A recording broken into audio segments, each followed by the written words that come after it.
درود شریف کی برکت سے ہر پریشانی اور ہر غم دور۔ درود شریف نبی کریم صلی اللہ علیہ وآلہ وسلم کی شفاعت کا سبب ہے۔ بسم اللہ الرحمن الرحیم۔ السلام علیکم ورحمۃ اللہ وبرکاتہ۔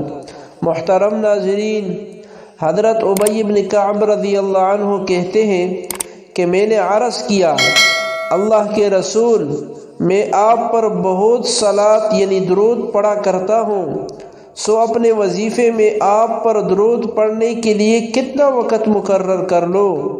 آپ صلی اللہ علیہ وآلہ وسلم نے فرمایا، جتنا تم چاہو۔ میں نے عرض کیا، چوتھائی؟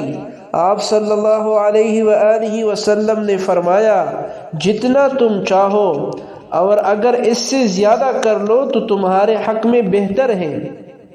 میں نے عرض کیا، آدھا؟ آپ صلی اللہ علیہ وآلہ وسلم نے فرمایا، جتنا تم چاہو، اور اگر اس سے زیادہ کر لو تو تمہارے حق میں بہتر ہے۔ میں نے عرض کیا، دو تہائی؟ آپ صلی اللہ علیہ وآلہ وسلم نے فرمایا، جتنا تم چاہو، اور اگر اس سے زیادہ کر لو تو تمہارے حق میں بہتر ہے۔ میں نے عرض کیا، وظیفے میں پوری رات آپ پر درود پڑھا کرو۔ آپ صلی اللہ علیہ وآلہ وسلم نے فرمایا، اب یہ درود تمہارے سب غموں کے لیے کافی ہوگا، اور اس سے تمہارے گناہ بخش دیے جائیں گے۔ درود شریف نبی کریم صلی اللہ علیہ وآلہ وسلم کی شفاعت کا سبب ہے۔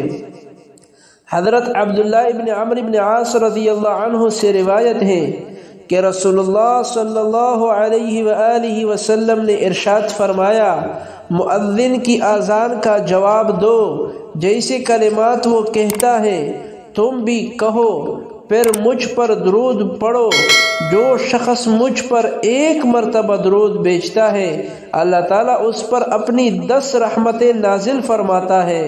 پھر میرے لیے وسیلہ طلب کرو، وہ جنت کی ایک منزل ہے جو تمام مخلوق الہیہ میں سے ایک ہی شخص کو ملے گی۔ مجھے امید ہے کہ وہ مجھے ہی عنایت ہوگی۔ جو شخص میرے لیے اللہ سے اس وسیلے کی طلب کرے، اس کے لیے میری شفاعت روز قیامت حلال ہو گئی۔ حضرت ابوبکر صدیق رضی اللہ عنہ سے روایت ہے کہ آپ صلی اللہ علیہ وآلہ وسلم نے ارشاد فرمایا، مجھ پر زیادہ سے زیادہ درود پڑھا کرو، اس لیے اللہ تعالیٰ نے میرے قبر کے پاس ایک فرشتہ مقرر کیا ہے۔ جب امت میں سے کوئی مجھ پر درود پڑھتا ہے تو وہ فرشتہ مجھ سے کہتا ہے، اے محمد صلی اللہ علیہ وآلہ وسلم، فلاں ابن فلاں نے آپ پر ابھی درود پڑھا ہے۔ درود شریف مجلس کی لغویات سے پاکی کا ذریعہ ہے۔